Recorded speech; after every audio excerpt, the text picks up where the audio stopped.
Welcome to another edition of Pittsburgh Sportsline in the BPTV studios. Thanks for watching us. We appreciate it. We got lights up here. Looks good in here. Can't beat it. The new studio's shaping and getting into shape here just like we are this year. Lots of sports to talk to you about. I'm Al Levine, the talking machine.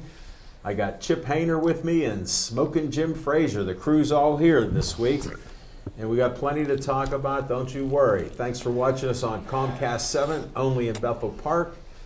Thanks also watching us for Verizon in Bethel Park and everywhere else from Nemacolin to Cranberry and Wexford. And thanks on Facebook. We hit a brand new high, 6,620 likes. So thank you very much for that. We appreciate you watching our shows and then giving us a like. I just posted up boxing from the 27th of January at the Sokol Club. Posted that on our page, and a couple people are watching that now, so a lot of great fights there. Check it out. Can't go wrong. Our What's on Your Mind is sponsored by Skeets Lewandowski of Skeets Service Station. Right down in Finleyville. You can call him at 724-348-4715. Anything that runs on gas, he can fix it. Don't worry. I just had an oil change there yesterday. Had the buffet at Skeets Service Station. We talked about when's Smoking Jim coming out the Skeets. I got to come out. He just won't do it. But I was there yesterday, so had a good day talking to his dad, Butch, and he's working on cars at 70-some years old. Skeets is working on cars. Can't go wrong. Nice place. Well, I got some promos here to start the show off with. First of all, the sponsor of our show tonight is Olive Oil's Pizzeria, 412-831-1900. You could hear Smoking Jim chomping there. It's a good pizza. He's feeding that tapeworm. Right at Hillcrest Shopping Center. Give them a call, 412-831-1900. We end each show with Stay Joey Strong. This is in honor of Joey Favis and the Childhood Cancer Foundation. It's a 501c3. They have lots of opportunities to donate, activities, different events.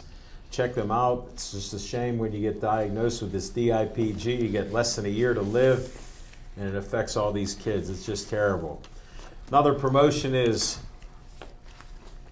the Bethel Park Historical Society's Schoolhouse Arts and History Center. You got to check it out. Go up there, see Bill Haberther, who runs the place. He's a wealth of information. He's like Chip with his trivia time. He knows all the facts about the Schoolhouse Arts and History Center. Donate money to them. They're a 501c3 that do a lot of good things in our community.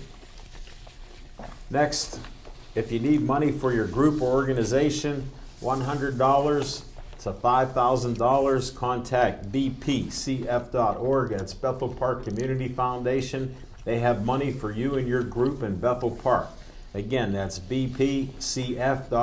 Check them out. Now, we're always looking for volunteers in the studio. Somehow Dave transposed my face on the Uncle Sam. Looks pretty good there. I want you for BPTV. 412-831-3304. We got Devin Shea and we got Steve, the Rookie of the Year, called by Smoking Jim Frazier. On the cameras in the control room. They're doing a heck of a job to make us look good and sound good. Thanks, guys. We appreciate it. Maybe you could be a volunteer here for the over 500 shows that they do each year for Dave Cable. Check it out, 412-831-3304. All right, enough of my talking. Let's get down to What's on Your Mind, Smoking Jim Frazier. Thanks, Al Levine, the talking machine. And if you want the green, here it comes. You got to see What Levine. I was going to pull Malcolm Butler on it, but I forgot about his sidelines. What a throw that was. Well, I'm sorry I'm a little bit late. I had to stop off at the grocery store and get all a bucket of chicken. I had to get my bread and milk. What about TP? You need some TP. What's You had to go there. Toilet paper. Toilet paper. Which do you need that for bad weather too? What happens when you're stuck in the bathroom without any TP? There you go. But I want to welcome everybody on the listening network to Happy Black History Month. And maybe for the month I should sit in the middle. That way we'll be integrated. But what's on my mind is... Oh, you can switch seats right now. What's on my mind is, you know, when I have a point that I want to make, sometimes I'll continue to harp on it until everybody sees it. And I think a picture's worth 1,000 words. The Super Bowl proved what I've been trying to say. How? For a long time is that... You said bet New England. Yeah. Sorry, folks. I lost a lot of money. Sorry, folks. All who gambled and bet with Smoking Jim Frazier, it's not the first time that he steered you wrong. He's a true professional gambler. He pays his debts. They're chasing him right now. Somebody was scratching on the window there. Yeah, I'm glad. Making a signal. So we covered that up. With the whiteboard. Yes. He'll make it back on the We Warriors. put the whiteboard here in Black History Month. Yeah, right. He'll make it back on the Warriors. But yeah, that's true. But what I've been saying all along is that I think next year the Pittsburgh Steelers are going to average 38 points a game. I think they're going to break the 2013 Denver Broncos record. I think that the 2018 Pittsburgh Steelers will go down in history as the greatest offense of all time. And that just proved in the Super Bowl the way the game is going, Chip and Al Levine, the talking machine. 1,100 yards of offense between the two teams. 1151. Yeah, and whoever has the ball last has a great opportunity to win the game. So defensively, instead of sinking all your money in the defense, they can't stop anybody anyway. It really comes down to turnovers. Who wins the turnover battle?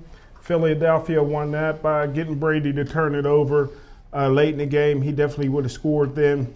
And you got to get a couple opportunistic players. I would get a free safety that can play center field and pick off some balls and knock some balls away from you.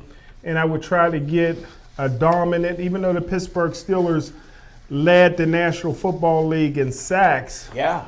They really don't have a guy that you can lay your hat on right now as a sack master. So I would go after a guy, whoever it may be, whatever position. Why don't they turn T.J. Watt loose? Well, T.J. Watt instead of just having him drop back. Well, T.J. Watt's a great player, and he does that. Greg Lloyd used to play middle linebacker in passing situations because of their ability to cover, and you don't want to take that away. Lawrence Taylor and those guys were great sack guys, but they couldn't cover. T.J. Watt's a great athlete. I'd even play him a little bit tight end around the goal line, make him a true Mark Vrabel. But that's what's on my mind. Thank you, Smoking Jim. Very informative.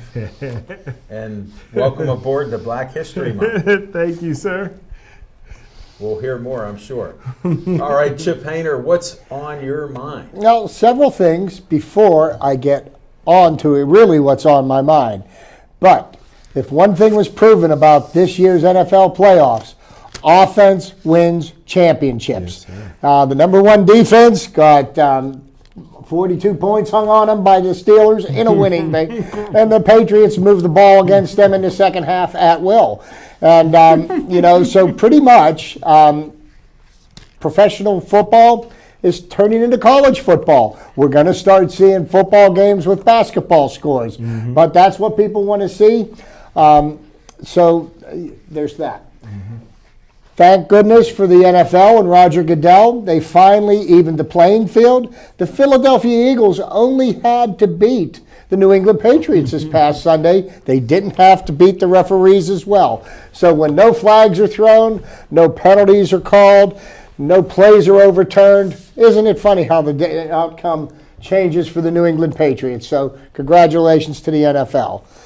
Now, to get to what's on my mind, where is the outrage? You guys have no idea what I'm talking about. I'm not outraged. I'm happy. You know who Mark Emmert is? Mark Emmert, the head of the NCAA. Where are you now? Okay, what I'm referring to is a case in the University of Michigan State. Wow. Larry Nasser, who was their physician Doctor. from there, and he was the doctor for the U.S. women's gymnastics team. He's going to spend the next 470 years in prison for abusing children. What else is disturbing is that his home base was at Michigan State University, and there has been a culture of covering up sexual assaults at the university, so much so that the president of the university has resigned. The athletic director of the university has resigned, okay? Now, you've got a head football coach, Mark D'Antonio, and Tom Izzo, over the last 7 or 8 years have had 16 separate incidents of sexual assault that were not punished, that were somehow investigated and nothing further happened with them. So this is what my point is. Penn State University in 2011, everybody wanted to drop the death penalty on them because of Jerry Sandusky. Where is the outrage? Mark D'Antonio, the head coach of the football team, you need to be terminated very quickly. Tom Izzo, another Hall of Fame coach, you need to be made an example of, and Michigan State needs to have the same sanctions placed against them that Penn State did. Don't you think that's fair? Look at the charges against them and the implications that go with it. And, you know, Penn State really had nothing to do with what Jerry Sandusky did, but yet that university was punished. So where is the outrage? I am beyond words at this point. But that's what's on my mind. Thanks, Chip. That is outrageous. But Emmerich has a history from where he came from of doing the same thing. Yeah. Really? They need, you know. So, I mean, there's a culture. What's that fair goes is fair. around. Yeah, well, I mean, you know, what's good for the goose is good for the gander. But in this case, you got a guy in charge that has done many of the same things and been accused of that over the years. So it's a different environment in 2018 than it was even back in 2011. So I agree, and I give a lot of the women credit for coming forth absolutely to do that, and it's just horrific that something could go on that long. No, so, you know, action needs to be taken. I couldn't agree with you anymore. Definitely. I'm off my pedestal. Okay, thanks, Chip. Appreciate it. What's on my mind is, how does a quarterback who got signed with somebody a couple years before and failed come back and become MVP? Nick Foles, how do you play like he did? My hat goes off to him, and he gave a great little speech about the end. It's what you do after failure, because he sounded like me. I always go to people, I see a lot of success, but I admire people that come back from adversity. And I sincerely believe that. He stated it, just great couple statements there. Had his little child there with him and wife. It was just a great moment in NFL history to see a guy overcome. Look, Chris Wentz, the franchise quarterback, got hurt. Everybody said, forget about Philadelphia. Well, Nick Foles will be signing some big money contract, but how many games is he going to be playing for Philadelphia next year? You know, maybe half a season. Well, to speak to that point, Wentz is under contract with Philadelphia for 4 more years. He can't opt out at the end of next year. Nick Foles is not going to go anywhere. Carson Wentz had major knee surgery. How soon is he going to come back from it? He's a nice insurance policy. Well, that's why I'm saying at least 6 games, maybe more, maybe half a season he'll be in there. Really? Well, wow. Do the math on rehab. And then coming back, what kind of condition are you going to be in? Wow. You know, and you know, you were talking about how somebody faces adversity.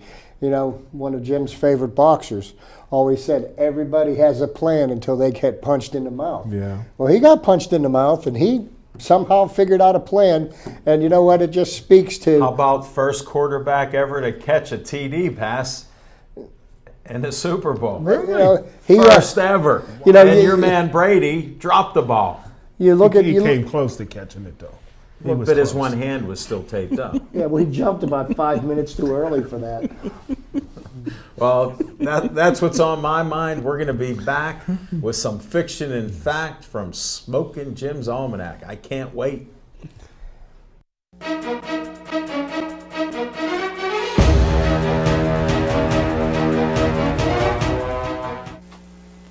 Hi, Bethel Park. Remember me? My name is Jason Planitzer. I was the host of a little show here. You may have seen it. It was called The Jason Planitzer Show. What would you say your experience with BPTV, how has that had an impact on your life? I found my voice. I learned how to be funny. I learned how to create things. I learned how to collaborate with people here.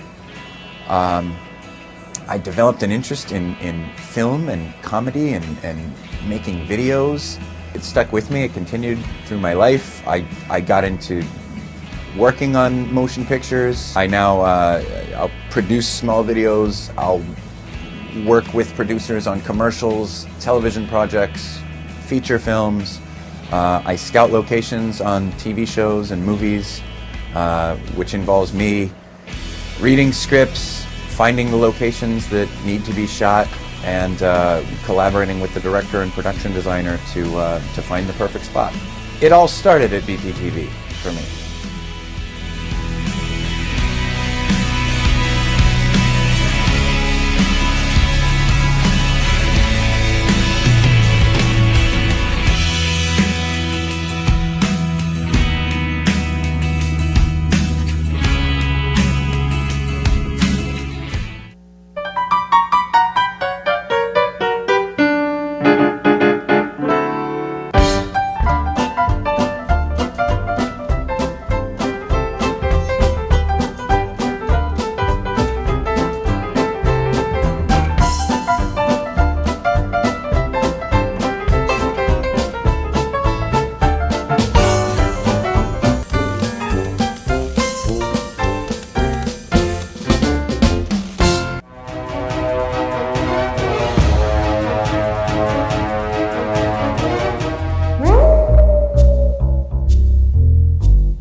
Hey, thanks Al Levine, the Talking Machine, and Chip. Thanks Rookie of the Year and Devin Shea. And I'll tell you what, in honor of Black History Month, I think I'm going to talk briefly about somebody that made a great impact in this community. And not Dr. Martin Luther King, but What community? James Harrison. And it may have been his last game. I think he's coming back for a year. A lot of people didn't think he played well in the Super Bowl. I thought he had a great game. But because it may be his last game, and because he goes in the weight room every morning at 5 a.m., even when he was in New England, in a dedication, I'm going to rank the top 5 or 6 linebackers in Pittsburgh Steelers history, outside linebackers. How does this tie into Black history? Well, because James Harrison is black. But he doesn't help anybody else. Did anybody tell him? Yeah. He doesn't help anybody else. He doesn't even have a guy spotting him. Well, the one thing I like about him He is he's doesn't have a honest. spotter. They interviewed him. It's just about him. They interviewed him the week of the Super Bowl. He's 14th in far as brothers and sisters. He's the baby of 14 brothers and sisters, and they says, "Man, how many?" He says, "You're probably buying all kind of tickets. How many you got coming? Family members." I heard that. He says, "If they pay for them, they can come." And they're like, "What are you talking about?" He says, "If they pay for them, they can come."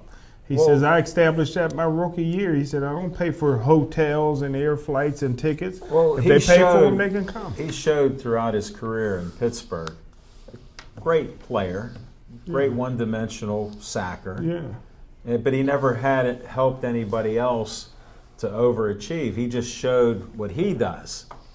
Now, I don't take it as really helping anybody. But you know what probably James is going to be able to do is when he walks away from the NFL, is he's not going to have to worry about financial security because he didn't spend his money foolishly. You know, like there's a lot of, Terrell Owens blew $100 million buying limos and renting out concert Most halls. of them, Allen Iverson, our friend, Yeah. $300 million Mike Tyson went through before he filed bankruptcy. Yeah.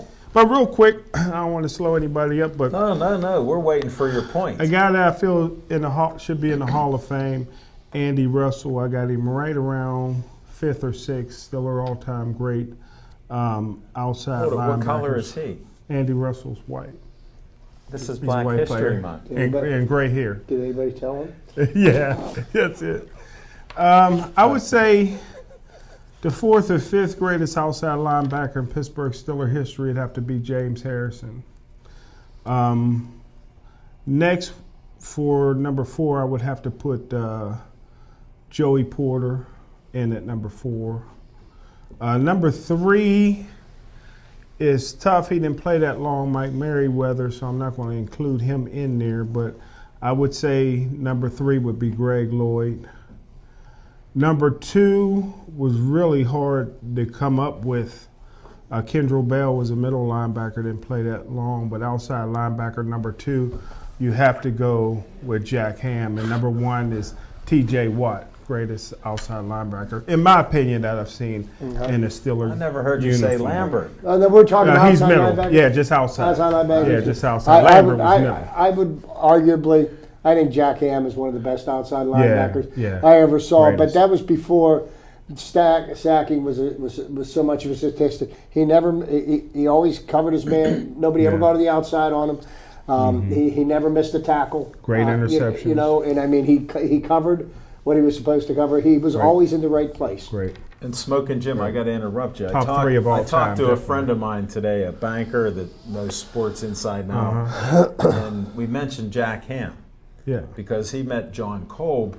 He played football for somebody, I forget who, and he was at Geneva College. Oh. So they had the different players coming around after their career, and I said, man, John Kolb had to be on steroids because how big was Yeah. he? Strongest man in the league. Yeah. And how big? And he goes, no, he said he wasn't on steroids.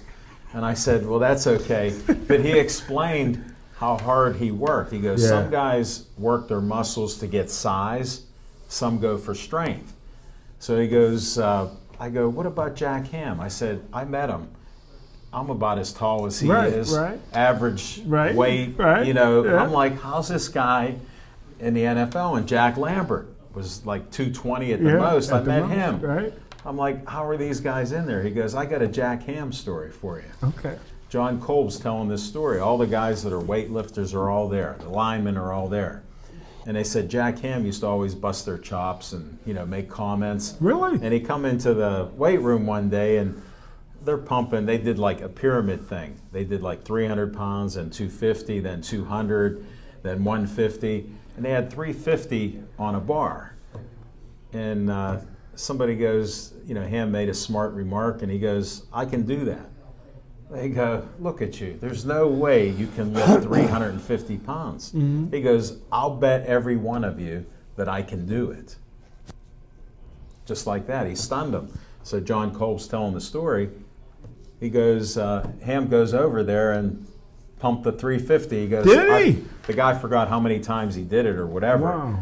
But he did 350, Wow. being the size and as lean as he was. That's amazing. And that just goes to show you, like John Kolb said, a lot of guys train for strength, and you don't see the size that some of these other guys have. Wow. How about that for a Jack Ham story? Man, Fresh I like today. that little Fresh. fiction and fact from Fresh today. Docker Machine. Yeah. That's good stuff. I was That's good shocked stuff. because I always said that's one of my heroes, Jack Ham, with how he played football and overcame Yeah, a lot. when One they of used the to call- they greatest used to- I got him in the top 3 all-time outside They linebackers. said he was one of the all greatest time. technical football players because he knew Just the his game. knowledge. He knew the game so well, and he came out a linebacker. And he's the second greatest Steeler outside linebacker of all time that I've seen and behind T.J. Watt. So, Good stuff, Jim. thank you, sir. Good stuff. Thanks, Smoking Jim. We appreciate it. Now we'll go to see what's next.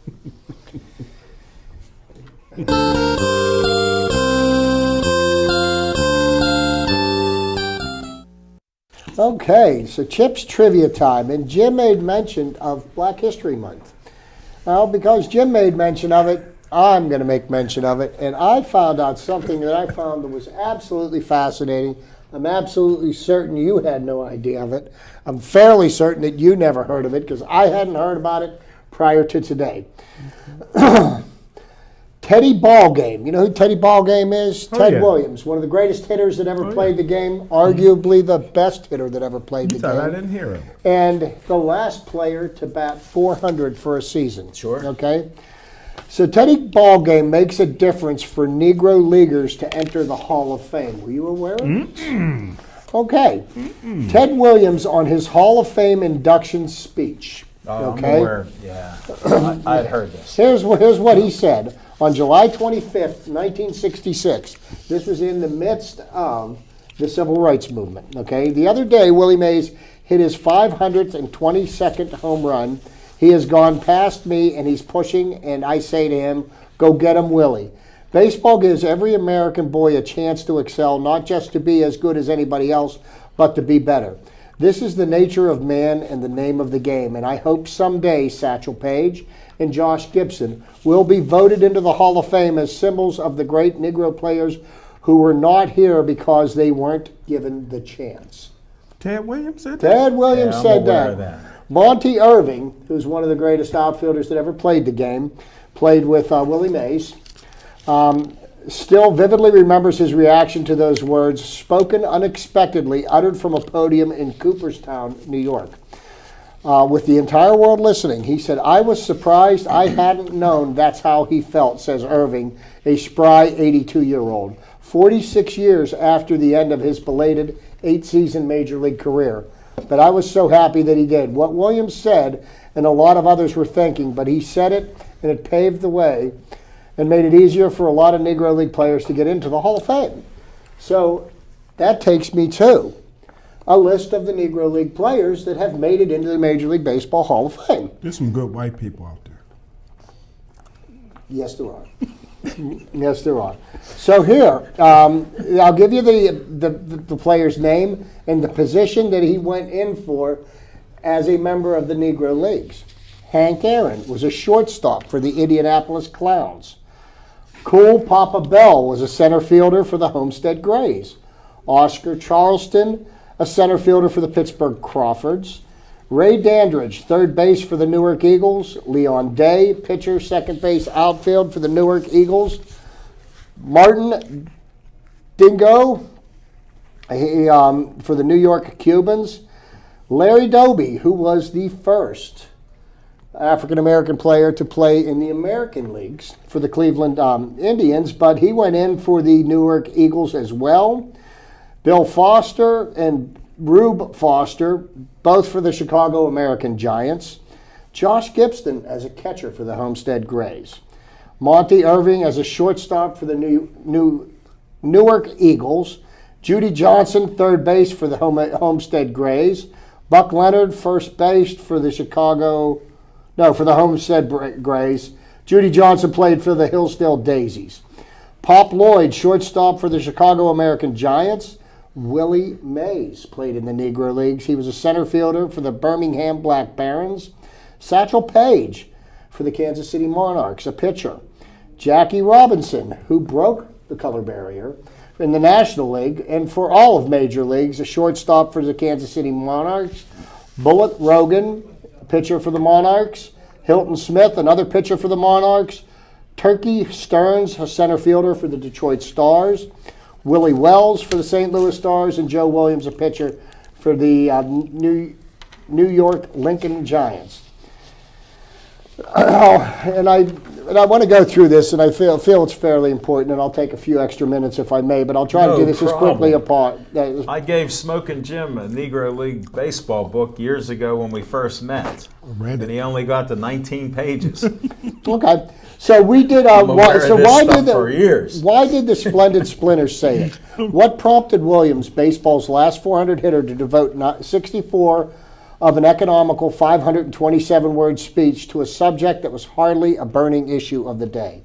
I don't think anyone at the time anticipated anything like that, says James Riley, a noted researcher of Negro League history and a prolific author on the subject. I've talked with Williams several times, and I've never got a true sense of why he felt that way and why he felt about it so deeply.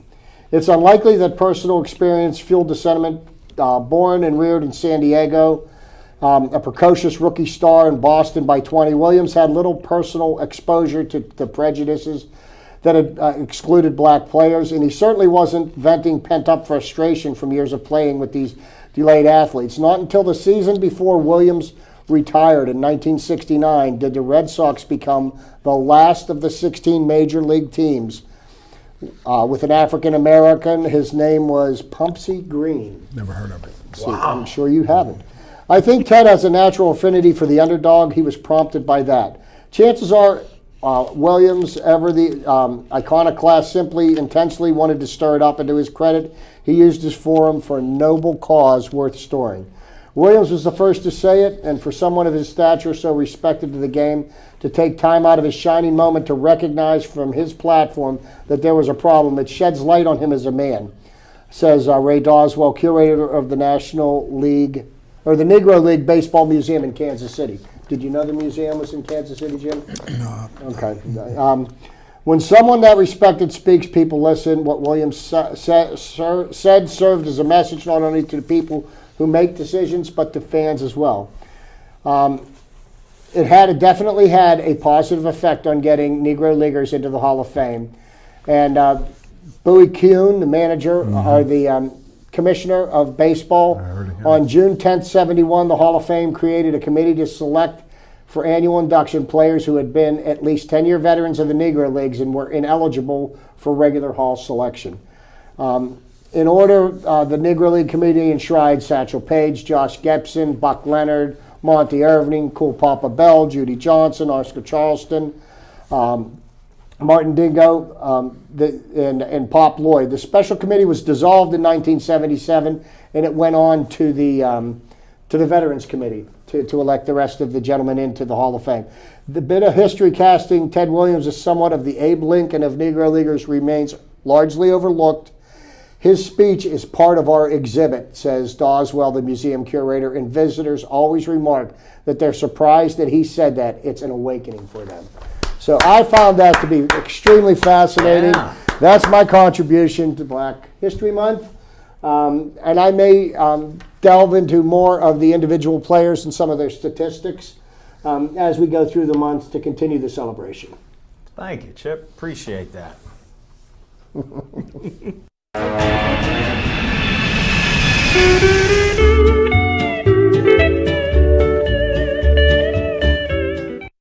Here, maybe you could keep this. Welcome back to the On Location segment. We have an event book page for February 12th, next Monday. Olive Oil's Pizzeria, 930 Brookline Boulevard. We'll be there from 7:30 to 8:30. We got great guests lined up for the show. I can mention some of them. Billy Nardozzi, Natalie Sugars, singer, performer, friend of Smokin' Jim Frazier, who he hasn't seen in 7 years. I got a photo with her at the fashion show, a couple of them, so thanks, Smokin' Jim. Just talked to Jeffrey Park about you. He goes, hey Al, can you ever get a hold of Smokin' Jim? Because I would have liked him to do what you did, because you mingled better than anybody at that event. He goes, people were talking about you and everything. You're the man. He goes, I wanted Smokin' Jim to do that. I said, Jeff, it's funny. We had a conversation. Smokin' Jim said, hey, Talking Machine, if I knew it was going to be like that, I would have come out to the show.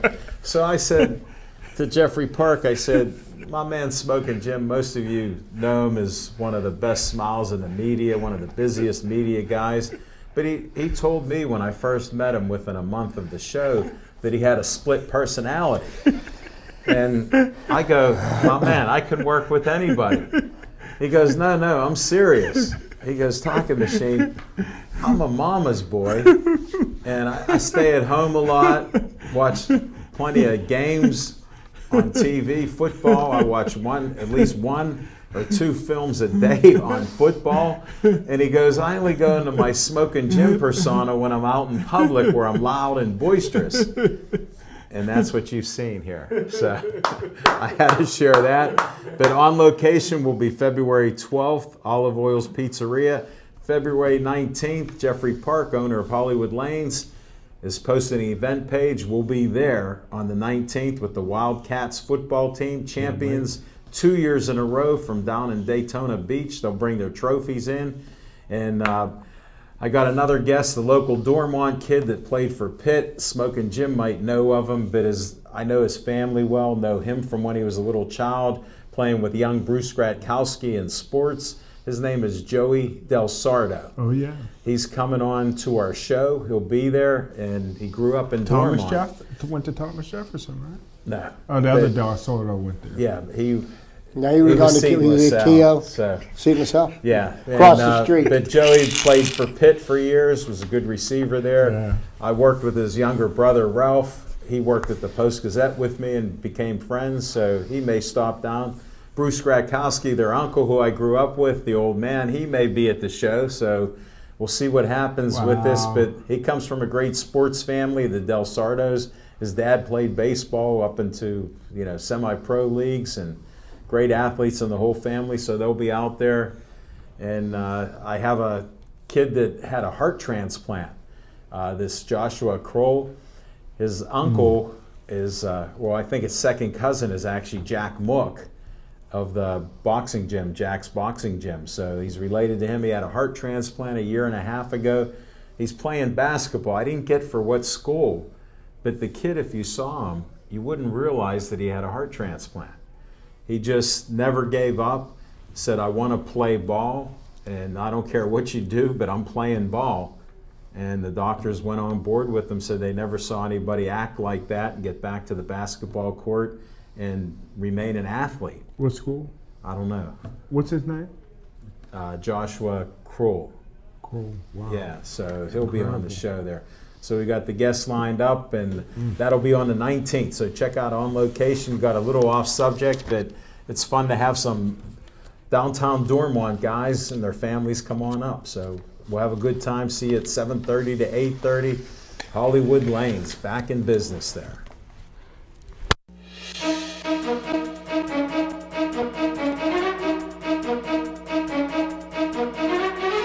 Visit the Oliver Miller Homestead, an 18th century reenactment site located just off the circle on Corrigan Drive in South Park.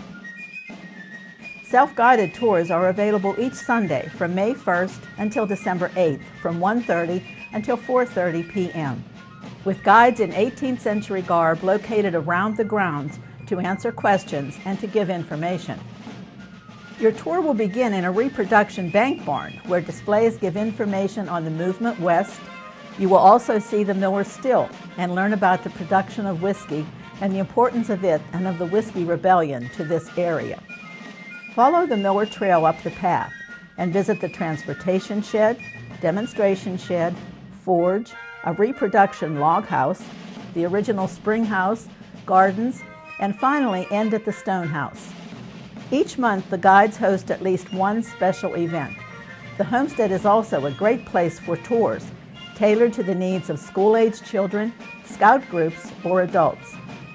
Visit our website at www.olivermillerhomestead.org for a schedule for the year and much more information on the history of the Miller family, our organization, and pricing information.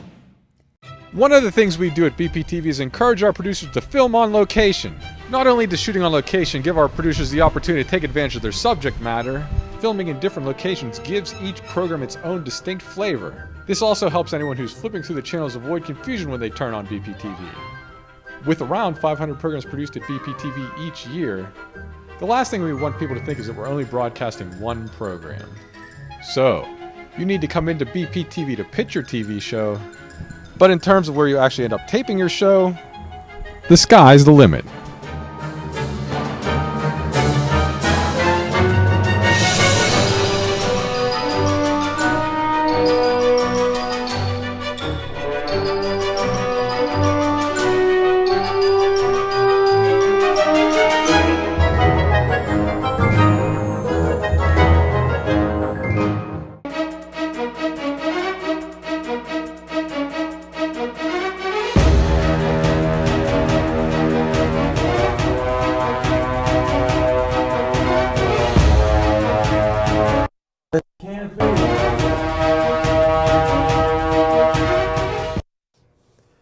Thanks for not changing that dial.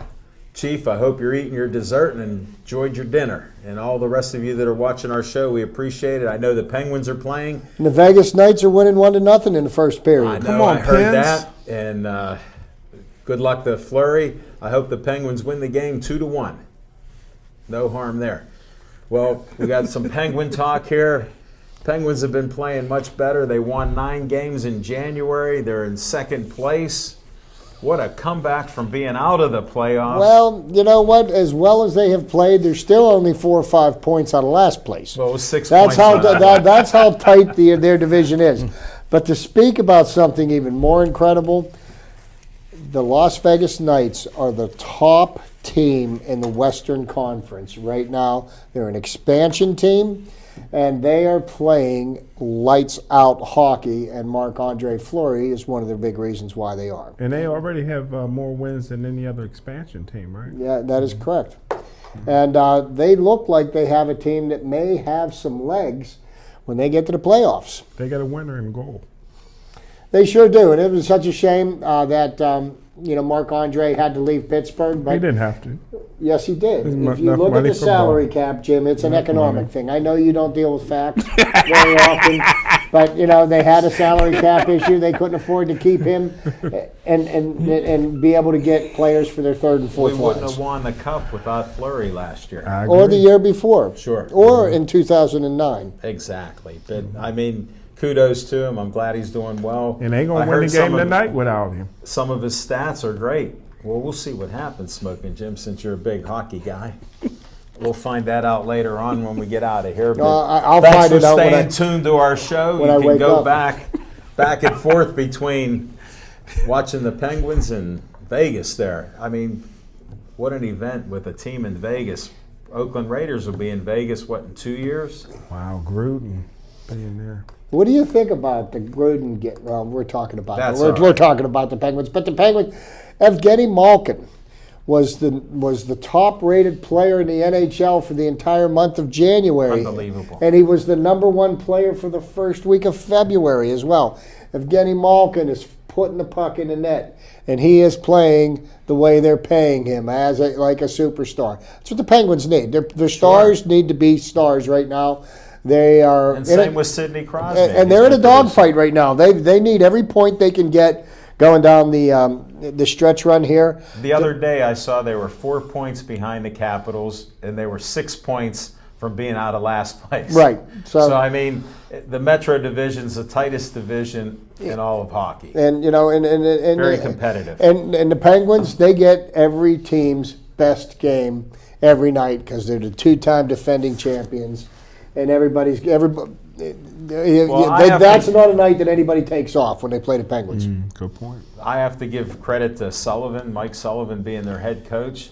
He's not afraid to yell at these players. He's not afraid to bring younger guys in and out. He's not afraid to go with a hot hand, even though he still has a #1 goalie of Murray. He put these rookie guys in there. I give him credit with just how he plays. An aggressive game, do the right thing, play hockey the way it's supposed to be played. He's been successful at it. And more importantly, the players have bought into his system. They all speak about it. And that is the critical part, because if there's anything that happens in hockey more often than not, is that coaches in the NHL, they have about a 4 to maybe 5 year lifespan. Yeah. And then the players stop buying into their system, and so I don't believe that. But right now they're buying into it. Well, just look at history, Jim. I don't believe The it. facts are Smoking Jim, there's a shelf life of NHL coaches about 4.5 years. Just like running backs in the NFL, I mean, it's their true. life is 3 years. They say that about the NFL too, and Belichick's still going strong. Chuck That's Nolan, one. 23 years. Well, one and guy.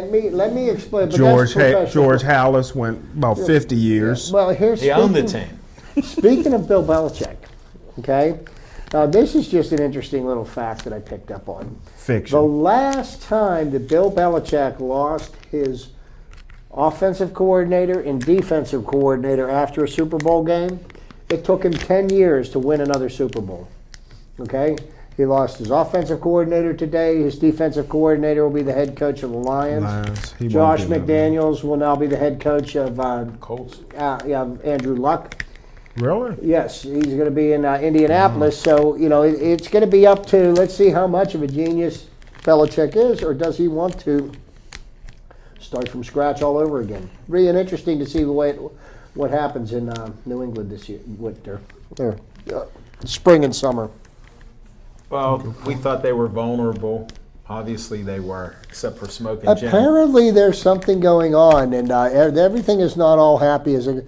What were your thoughts about Malcolm Butler being benched for the Super Bowl and seeing the way that the Eagles' pass offense exploited that?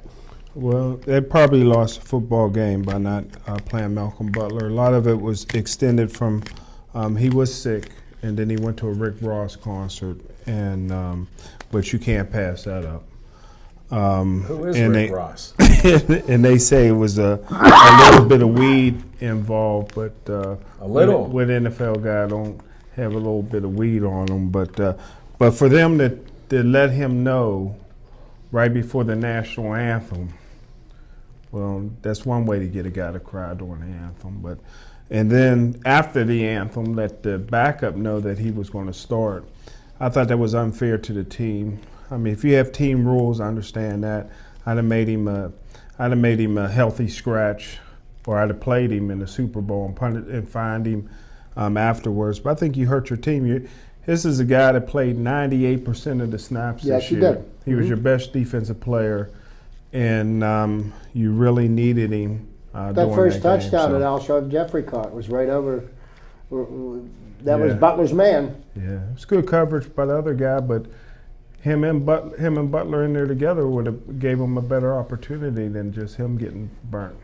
Do you think Mike T might make a bid for him? He's a free agent.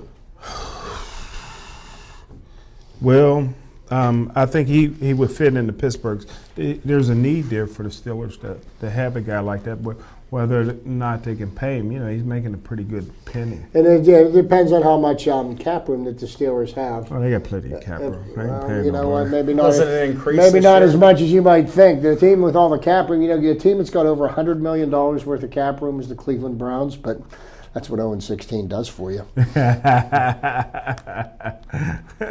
I heard the Colts have like $85 million. Do they really? Yeah.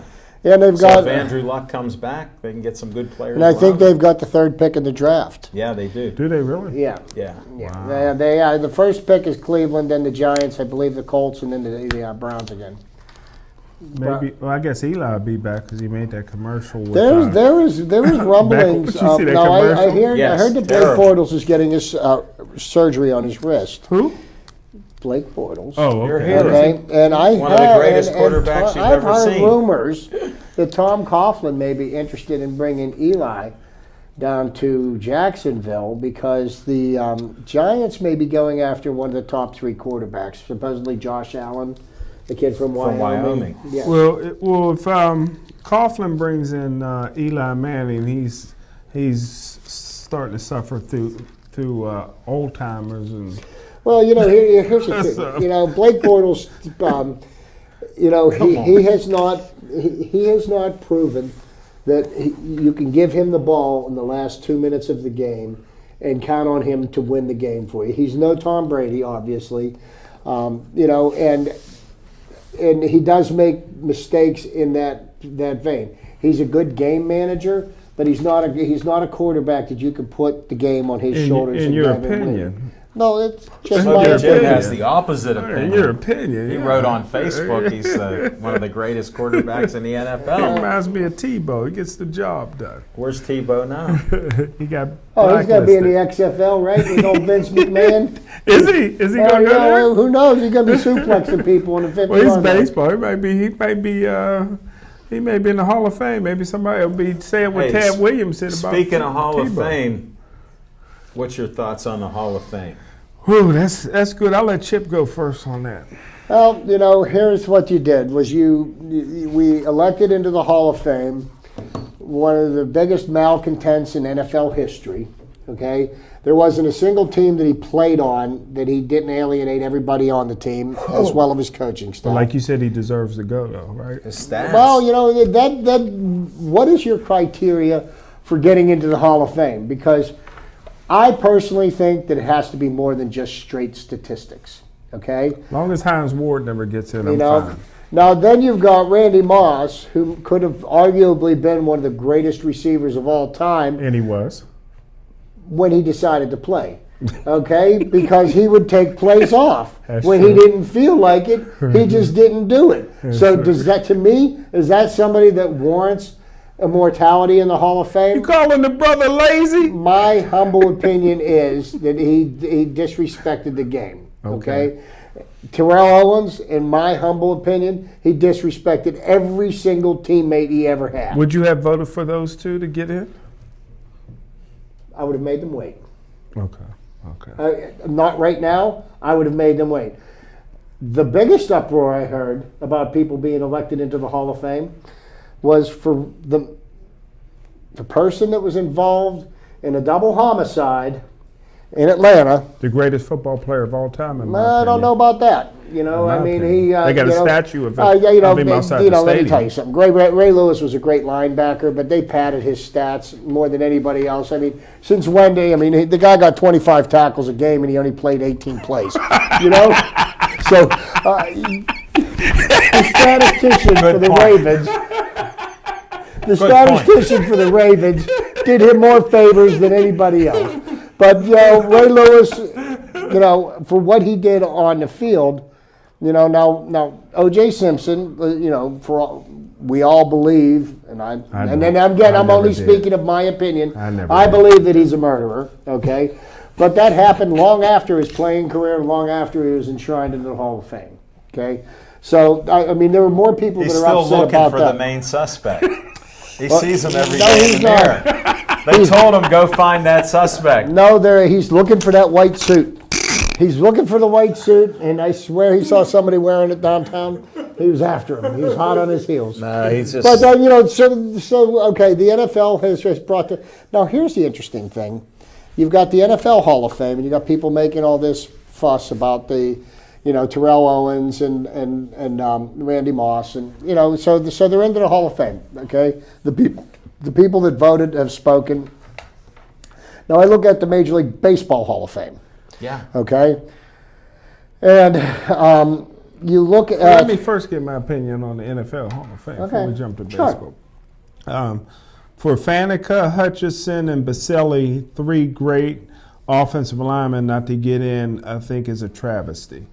One. Number two, as much as I love Brian Urlacher, great player, shouldn't have been no first ballot Hall of Famer. I agree think with they wanted to get a white guy in there, and they got the wrong white guy in.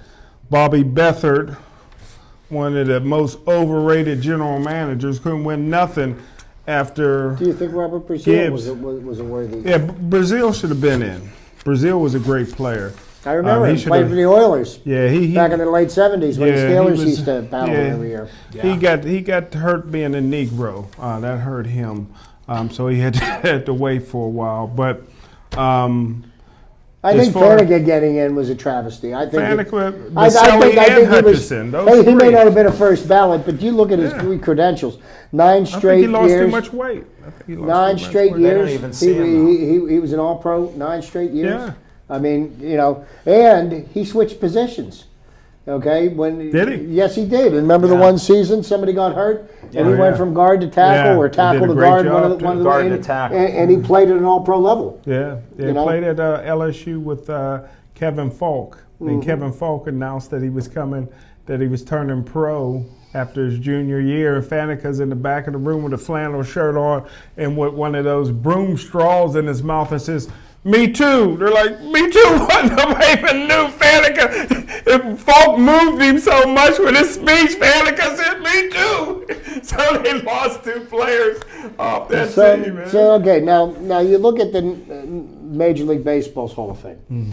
Okay, and I looked at the percentage of votes that players got, and obviously the two that I focused on more than any was Roger Clemens and Barry Bonds, and their numbers did not go up at all, They almost were at under all. 57%. They only went up 1%. This is So a shame. basically, what they're saying is with the Major League Baseball Hall of Fame, it is not just what you do on the field that makes you Hall of Fame worthy. So, I mean, it's different criteria for different sports and different people are voting. And apparently the people that have anything to do with the say-so on who gets into the Hall of Fame. And the funny thing is about Bonds and Clemens is that the people that are in the Hall of Fame are so adamantly against either one of those two being admitted into the Hall of Fame. And that says something to And me. they weren't convicted of anything. Well, comparing baseball Hall of Fame with football Hall of Fame is like comparing Las Vegas to Boise, Idaho. I'll take Las Vegas in the NFL any day for a vacation. Well, you know, Yeah, you baseball, look nobody at Major cares League about Baseball. It's been Nobody around. cares about It's been around 160 years, and then football's been around what, 80, 85? And 90? nobody, how many people watch the draft? How many people watch the Hall of Fame of baseball? I'm glad They you could brought care that less. up for the third year in a row. This is documented fact. I bring in the newspaper and show you. Television ratings got for the newspaper, Super Bowl too. have dropped 3 years in a row, and this year was the lowest of the three. This year was the first year that they was able to calculate streaming on your phone and, they- stuff like that, and it went through the roof. No, it did that not. rate, that number went through the It's the 2 first million.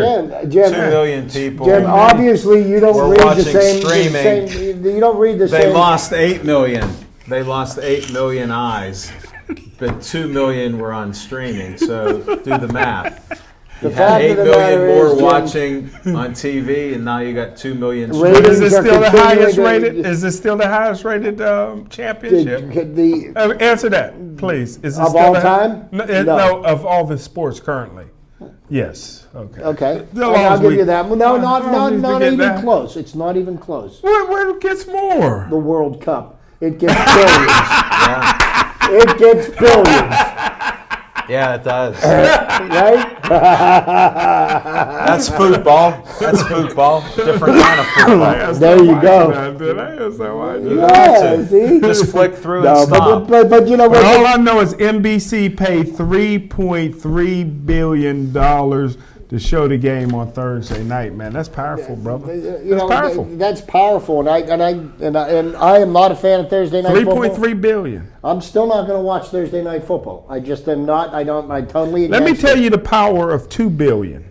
Oh, I please. memorized Please this. do. If I spent $100,000 a day, it would take me 170 years to spend $2 billion. Where's your calculator? Because I'm calling.